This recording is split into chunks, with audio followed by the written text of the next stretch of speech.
اور یہ بھی ذہن میں رکھیے گا کسی نبی کے جانے کے بعد اس کے اوصیاء یا اس کے حوارین کی تعداد 12 سے زیادہ نہیں ہوئی. موسیٰ کے جانشین 12 تھے، نقبہ موسیٰ 12 تھے، جناب عیسیٰ کے حوارین 12 تھے. ہر نبی کے تعداد 12 تک مقید ہوئی. مشکات، ترمذی، جتنی حدیث کی کتابیں چاہو، سب نے اس حدیث کو سند کے ساتھ لکھا ہے کہ رسول نے کہا میرے بعد 12 خلفاء ہوں گے. اب ہمارے پاس تو 12 آئمہ کی صورت میں موجود تھے. انہوں نے کہا نہیں، یہ 12 آئمہ نہیں. انہوں نے کہا کہ شرح فقہ اکبر سب سے معتبر کتاب ہے ان کی. اس شرح فقہ اکبر میں جو 12 خلیفہ لکھے ہیں اس کے 6 نمبر پہ یزید کا نام لکھا ہوا ہے. یعنی کہ خلافت کمزور ہوتی ہوتی اتنی کمزور ہو گئی کہ 6 نمبر پہ یزید آ گیا. امامت ابھرتی ابھرتی اتنی مضبوط ہو گئی 30 نمبر پہ حسین آ گیا.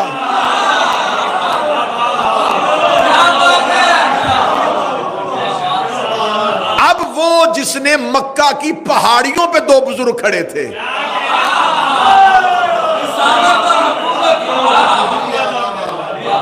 اب یہ جو 2 ہیں یہ 2 نظریات کے نمائندے ہیں. ایک حکومت کا نمائندہ، ایک رسالت کا نمائندہ. اب اس نے جب حاکم شام مرنے والا تھا تو اس نے 4 لوگوں کو بلایا شام اپنے پاس. اس میں سعید بن آس کو بلایا، حسین بن نمیر کو بلایا، ضحاک ابن قیس کو بلایا. اس نے کہا کہ میں اپنے بعد اپنے بیٹے یزید کو حاکم بنانا چاہتا ہوں، کوئی رستہ اختیار کرو. کیونکہ یہ انتہائی بد کردار تھا تو انہوں نے کہا کہ اس کی حکومت کو لوگ تسلیم نہیں کریں گے. ہم اگر جس طرح تیری حکومت ہم نے بزور پیسہ، بزور درہم و دینار منوائی تھی نا، اگر ہم خزانوں کے منہ کھول بھی دیں تو 4 ایسے لوگ ہیں جن سے شدید خطرہ ہے. میں یہ تاریخ پڑھوں، اور میں نے پہلی مجلس میں کہا تھا کہ تاریخ کا مسلک نہیں ہوتا، تاریخ کسی فرقے سے نہیں ہوتی. انہوں نے کہا کون؟ انہوں نے کہا ایک حسین ابن علی، عبداللہ ابن عمر، عبد الرحمن بن ابی بکر اور عبداللہ ابن زبیر. کسی طریقے سے ان کو لالچ میں لو. یہ اپنی زندگی میں حاکم شام مکہ پہنچا حج کے دنوں میں، تو اس نے 4 افراد کے ساتھ علیحدہ علیحدہ ملاقات کی.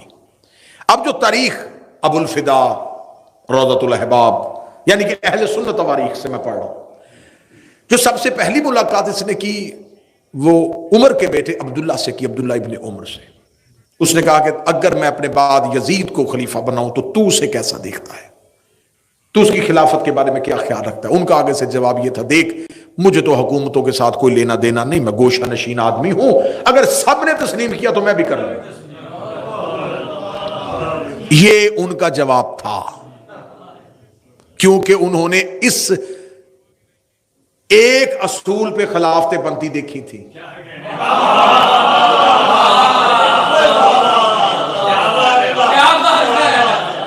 کہ اگر جمہور تسلیم کر لیا جائے تو تسلیم کر لیا جاتا ہے. جیسا کہ ایک خلیفہ نے اپنے باپ کو خط لکھا تھا، مبارک ہو میں مسلمانوں کا خلیفہ بن گیا ہوں. تو اس نے کہا تھا کہ کیا ہاشمی دنیا سے چلے گئے؟ ہاں یہ خط کتابوں میں موجود ہے. اس نے کہا ہاشمیوں کے ہوتے ہوئے تمہیں خلافت کس نے دی؟ اس نے کہا اس لیے کہ میں عمر میں بڑا تھا. باپ نے کہا پھر میں آ جاؤں، میں تو تیرا بھی باپ. اب یہاں یہ اصول بن گیا تھا کہ خلافتیں اس بنیاد پہ بنتی ہیں، بڑے ہونا، رشتہ داری کی بنیاد. یہ اللہ کے خلیفہ ہونے کی نشانیاں دیکھیں، ظلم اور ستم دیکھیے گا تاریخ کا. عبداللہ ابن عمر نے یہ جواب دے دیا. اس نے کہا ٹھیک ہے. اس نے عبد الرحمن بن ابی بکر کو بلایا، اس نے سخت الفاظ میں مذمت کی. اس کے ساتھ جھگڑا ہوا، اور نبی کی بیوی نے جب اپنے بھائی کو اس کے ہاتھوں مار کھاتے ہوئے دیکھا تو وہ آئیں اور اس کو بچا کے لے گئی، اور اس نے کہا کہ تو نے میرا پہلے ایک بھائی محمد قتل کروا دیا ہے، اب تو اس کے پیچھے کیوں پڑ گیا. تیسری اس نے ملاقات کی حسین ابن علی سے. مولا حسین ابن علی سے کہا دیکھیے حسن نے میرے ساتھ شرائط طے کی تھی. مولا نے فرمایا تم نے اس پہ عمل نہیں کیا. اس نے کہا میں نے خاطر خواہ عمل کیا ہے، میں چاہتا ہوں کہ میرے بعد میرا بیٹا یزید تخت پہ بیٹھے۔ مولا امام حسین اس کی طرف دیکھ کے کہنے لگے یہ پہلی شرط کی نفی ہے۔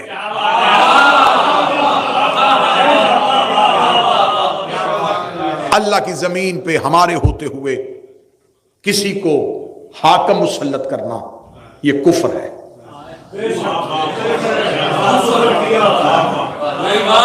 حسین ابن علی کا دشمن مورخ، دشمن، میں نے متعصب ترین مورخ اٹھا کے دیکھے، تبری جیسے لوگ اٹھا کے دیکھنے، ابن خلدون جیسے لوگوں کو اٹھا کے پڑھا ہے، تاریخ الخلفاء میں جلال الدین سیوطی کو اٹھا کے پڑھا ہے، انہوں نے کہا چاروں میں سے سب سے جاندار جواب حسین ابن علی کا تھا، جس میں دم تھا نا وہ جواب حسین ابن علی۔ آخر میں اس نے عبداللہ ابن زبیر کو بلایا، اس نے کہا تو کیا چاہتا ہے؟ اس نے کہا دیکھ میں تجھے 3 رستے دیتا ہوں، تینوں میں سے جس مرضی رستے کو انتخاب کر۔ اس نے کہا کون سا؟ اس نے کہا پہلا رستہ، کسی کو بھی بنا کے نہ جا، نامزد نہ کرنا، جیسے تو نے طاقت کے زور پہ خلافت لے لی تھی، اسے کہنا طاقت کے زور پہ خلیفہ بن جائے، تو نامزد نہ کرنا۔ یا دوسرا کام یہ کر، دوسرا کام جس طرح پہلے خلیفہ نے کیا تھا، تو کوئی کمیٹی بنا دے جس میں اپنے ہی افراد رکھ لے اور ان کو کہہ دے نا کہ وہ اسے طے کر لیں، یہ گناہ تو اپنے سر نہ لے۔ اس نے جتنے بھی رستے دیے اس نے کہا مجھے ان میں سے کوئی بھی رستہ نہیں چاہیے۔ یہ سیخ پا ہو گیا اور سیخ پا ہو کے یہ واپس چلا گیا۔ جب یہ واپس چلا گیا اور پھر اس کی جو موت واقعہ ہوئی ہے، کتابیں کہتی ہیں کہ یہ کنویں سے پانی لینے کے لیے، گھر کے اندر جو کنواں تھا وہاں سے پانی لینے کے لیے، تو کنویں کے اندر سے گیس نما چیز نکلی جس نے اس کے پورے چہرے کو جھلسا دیا۔ پھر اس کے بعد جتنی دیر زندہ رہا لوگوں کے سامنے نہیں آتا تھا، اور اہل سنت کتابیں کہتی ہیں کہ یہ اپنے کمرے میں کہتا تھا کاش میں نے حجر بن عدی کا قتل نہ کیا ہوتا، کاش میں نے مال کے اشتر کو نہ مروایا ہوتا، کیونکہ حجر بن عدی وہ علی کا نوکر ہے جس کا تقوی عرب میں مشہور تھا، اور ایمان کی اس بلندی پہ تھا جب اس نے اس کے بیٹوں سمیت اس کو گرفتار کروایا اور قتل کروانے کے لیے جلاد کو تلوار دی، تو حجر بن عدی سے کہا کوئی وصیت؟ کہنے لگا میرے سامنے میرے بیٹوں کو قتل کر۔ اس نے کہا کیسا باپ ہے آنکھوں کے سامنے بیٹے مروا رہا ہے؟ اس نے کہا اس لیے قتل کروا رہا ہوں کہیں میرا قتل ہوتا دے کے علی کو چھوڑ نہ دے، اگر انہوں نے میرے بعد علی کو چھوڑ دیا میں علی کو کیا منہ دکھاؤں؟ بہتر یہ ہے انہیں پہلے مار تاکہ میں نسل کی وجہ سے شرمندہ نہ ہو سکوں۔ ایک پوری مجلس چاہیے حجر بن عدی کے عنوان پہ، کیسے کیسے علی کے باوفا نوکر تھے، اور اس حجر بن عدی کے قتل کی وجہ سے کہ رسول کی بیوی بھی ملامت کرتی تھی اور بددعائیں دیتی تھی کہ تو نے حجر کو قتل نہ کیا ہوتا۔ اتنا پرہیزگار تھا کہ علی کا دشمن بھی اسے اچھا سمجھتا تھا۔ اس نے کہا میں حجر کا قتل نہ کیا ہوتا، کاش میں نے مال کے اشتر کو زہر نہ دلوایا ہوتا۔ جب مال کے اشتر مصر کے گورنر بننے کے لیے جا رہے تھے تو اس نے رستے میں اپنے ایک شخص کو خریدا تھا اور اسے مال کے اشتر کا میزبان بنا کے شہد میں زہر ملا کے مال کے اشتر کو دے دیا تھا۔ اب اس کی موت واقعہ ہو جاتی ہے، جب موت واقعہ ہو جاتی ہے تو باپ کے بنائے ہوئے منصوبے کے تحت، اور جب یہ مرتا ہے تو بیٹا اس وقت گھر میں نہیں ہوتا، یہ شکار پہ گیا ہوتا ہے۔ وہ جن لوگوں کو اس نے بلایا ہوا تھا نا، ضحاک بن قیس اور حسین بن نمیر اور سعید بن عاص، یہ جلدی جلدی لوگوں کو اعلان کر دیتے ہیں کہ حاکم شام مر گیا ہے، اور وہ اپنی زندگی میں وصیت کر کے گیا تھا کہ میرے بعد میرے بیٹے یزید کی بیعت لے لینا، اور اس کے واپس آنے تک ہم اس کی بیعت لیتے ہیں۔ جب انہوں نے بیعت لینی شروع کر دی تو اب جہاں جہاں اس کے گورنر بیٹھے ہوئے تھے حاکم شام کے، ان کو ایک مراسلہ بھیج دیا گیا کہ جہاں جہاں بھی بیٹھے ہو یہیں پہ تعینات رہو اور لوگوں سے یزید کے ہاتھ میں بیعت لو۔ جب انہوں نے یزید کی بیعت کروانی شروع کر دی تو اب ایک مراسلہ مدینے پہنچا ہے، اور مدینے کے گورنر ولید بن عقبہ ملعون کو کہا گیا ہے کہ تم حسین ابن علی سے بیعت لو۔ اب یہاں سے میں تاریخ کا ایک اگلا رخ لوں گا جہاں سے کل کی میری گفتگو جناب مختار پہ آ کے رک جائے گی، اور بڑی مفصل انداز سے میں جناب مختار پڑھوں گا مورخ کا مختار پہ لگایا ہوا الزام، جس مورخ نے جیسے جیسے مختار پہ الزام لگائے وہ الزامات کی پڑتال کی جائے گی. جناب مختار کے بارے میں کس کس امام نے کیا کیا حدیث کہی تھی، جناب مختار نے کیسے انتقام لیا تھا، کس کی دعا سے مختار پیدا ہوا تھا، کس کی گود میں مختار جوان ہوا تھا، یہ سارے معاملات. لیکن آج کی مرحلے پہ اگر آپ سن رہے ہیں نا تو میری بڑی کوشش اور خواہش ہمیشہ یہ ہوتی ہے کہ جو موضوع میں پڑھوں اگر سامعین اس میں متوجہ ہوں تو کچھ موضوع سوال چھوڑ جاتے ہیں، لیکن آپ کا سوال نہ پوچھنا اس بات کی دلیل ہے کہ آپ صرف مجلس سمجھ کے سن رہے ہیں، کیونکہ 1 گھنٹے میں یا 45 منٹ کے تمام چیزوں کو کور کرنا مشکل ہو جاتا ہے، سوالات تو ادھورے رہ جاتے ہیں. اب جو کوفہ کی حالت تھی وہ میں نے آپ کے سامنے کل پوری مفصل انداز سے پڑھ دی کہ کوفہ 3 طبقوں میں تقسیم ہو چکا تھا. سارا کوفہ بے وفا نہیں تھا.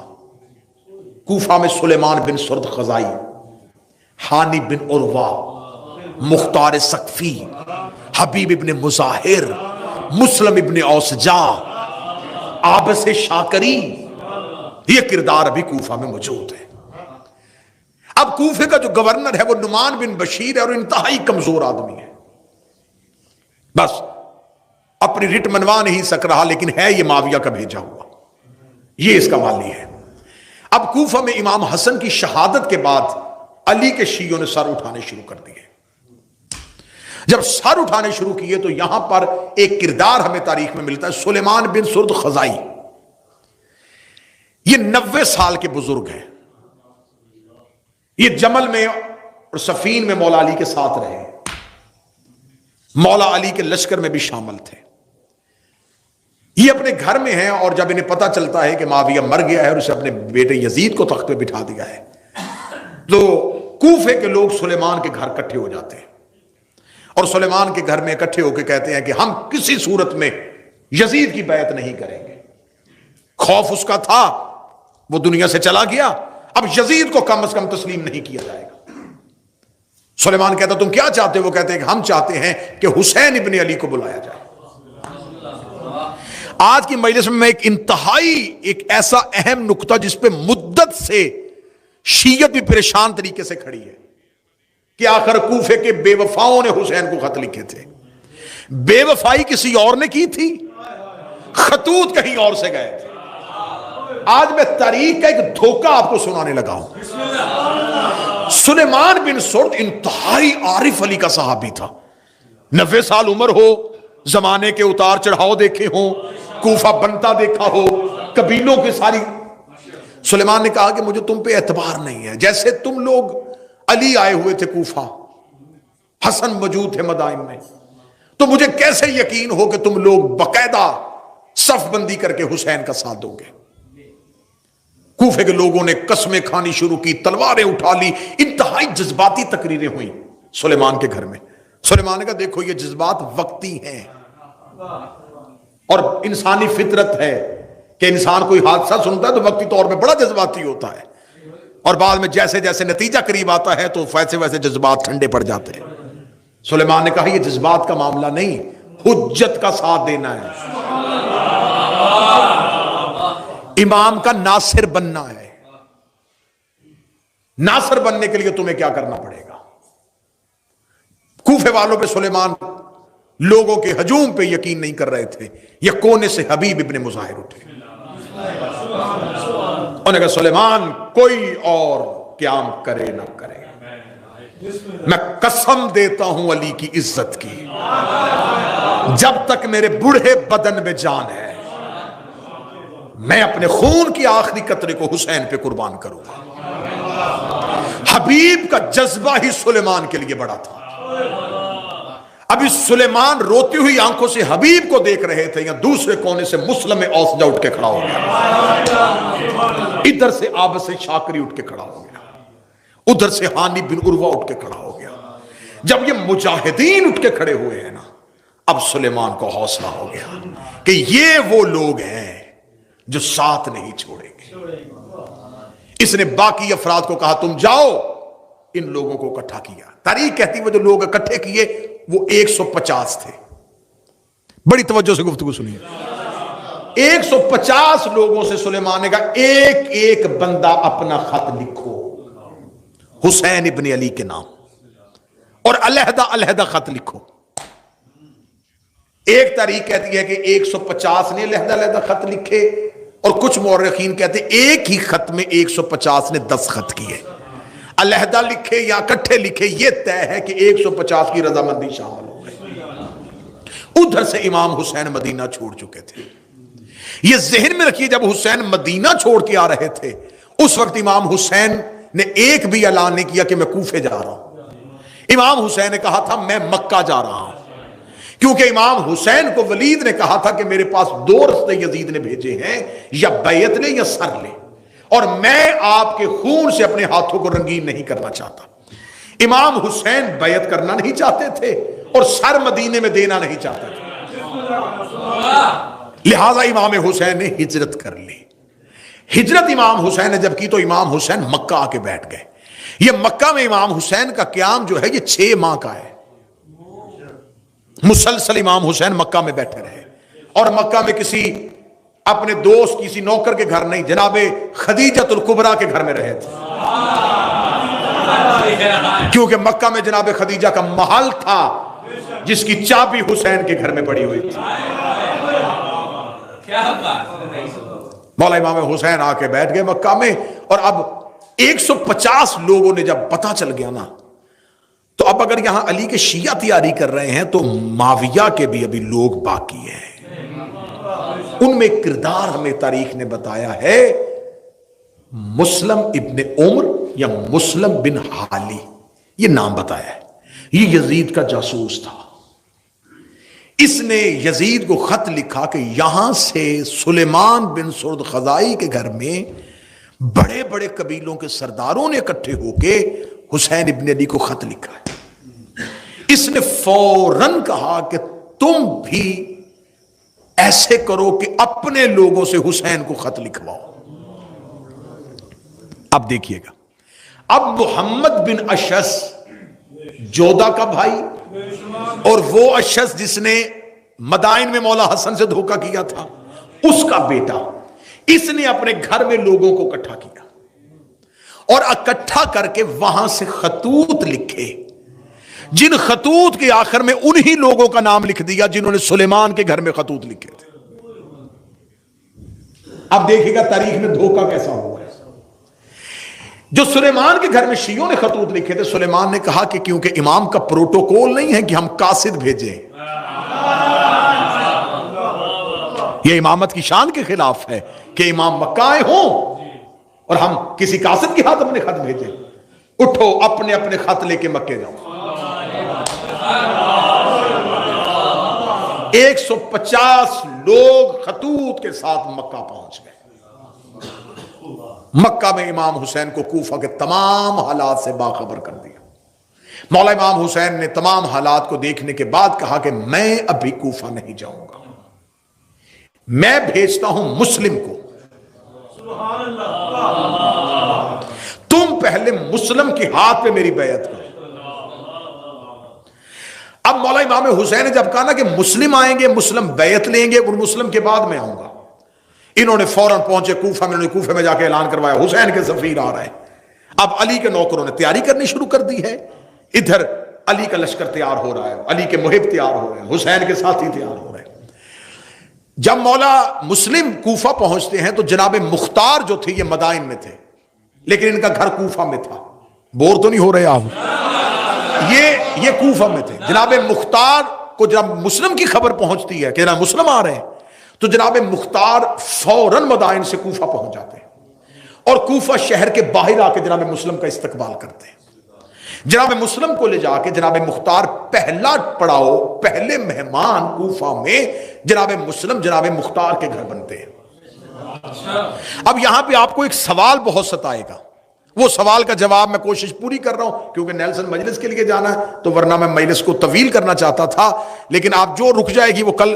ایک سوال جو بنتا ہے کہ جب جناب مسلم کوفے میں تنہا تھے تو یہ جو لوگ تھے یہ کہاں تھے؟ جب جناب مسلم بے یارو مددگار کوفہ میں رہ گئے تو مختار کہاں تھے؟ مسلم بن اوسجہ کہاں گیا؟ عابس شاکری کہاں گیا؟ حبیب بن مظاہر کہاں گیا؟ یہ سوال ابھرے گا کہ جن لوگوں نے قسمیں کھائی تھی پھر جناب مسلم کی نصرت کے لیے کیوں نہیں تھے؟ یہ ایک ایسی وجہ تھی، ایک ایسا راز تھا جس کا مورخ نے فائدہ اٹھا کے حسین کے ہر ساتھی کو بے وفا قرار دے دیا اور یہ کہہ دیا سارا ہی کوفہ پھر گیا تھا، سب نے ہی دھوکہ کر لیا تھا، اور آج تک ہمارے گلے پہ ایک الزام لٹکایا جا رہا ہے حسین کے قاتل شیعہ ہیں۔ مورخ نے بہت باریک بینی سے کام لیا ہے کہ قتل حسین کوفہ کے شیعوں کے کھاتے ڈالا جائے، اور اسی باریک بینی کے لیے معاویہ یزید نے کہا تھا اپنے لوگوں سے حسین کے نوکروں کے نام پہ خط لکھواؤ، کہ بلواؤ حسین کو نوکروں کے نام پہ، پھر آگے ہمارا لشکر ہوگا وہ حسین کو قتل کر دیں گے، طریق سے لکھوا دیں گے نہ ہم نے بلایا تھا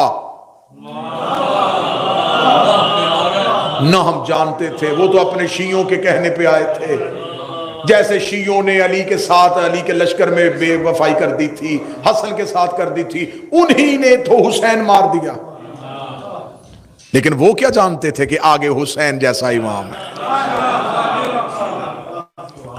انہوں نے جناب مسلم بن عقیل کو بھیجا، بات یہیں تک آج کی حد تک رک جائے گی، اور کل یہاں سے ہم نیا موڑ لیں گے وہ کہاں تھے اور انہوں نے قیام کیوں نہ کیا، اور جناب مسلم بن عقیل جب کوفہ میں رک گئے تو کوفہ میں اس کے راز کیا تھے، اور یہیں سے کل سے گفتگو تو میں موضوع کر کے آتا ہوں۔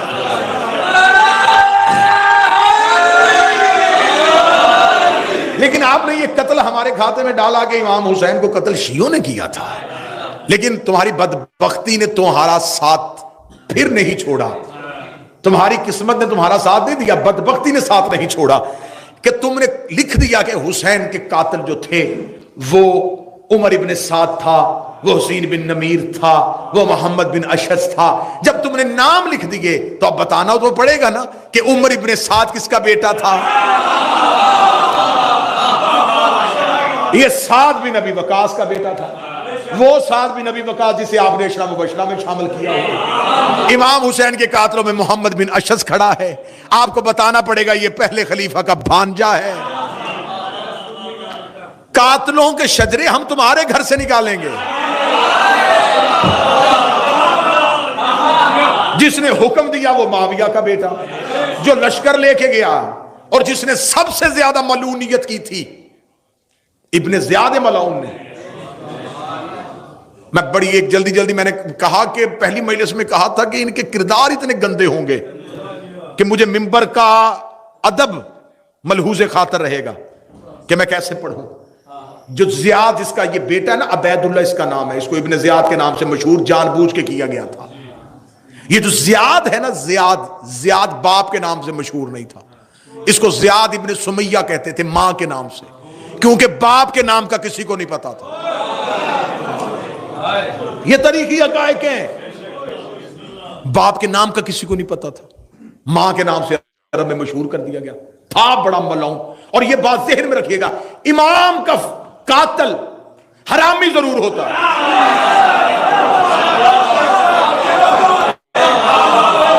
یہ بات طے ہے، معصوم کا قاتل حلالی نہیں ہو سکتا۔ یہ ماں کے نام سے مشہور تھا انتہائی بد فطرت، بد خصلت، بد کردار، بد مزاج۔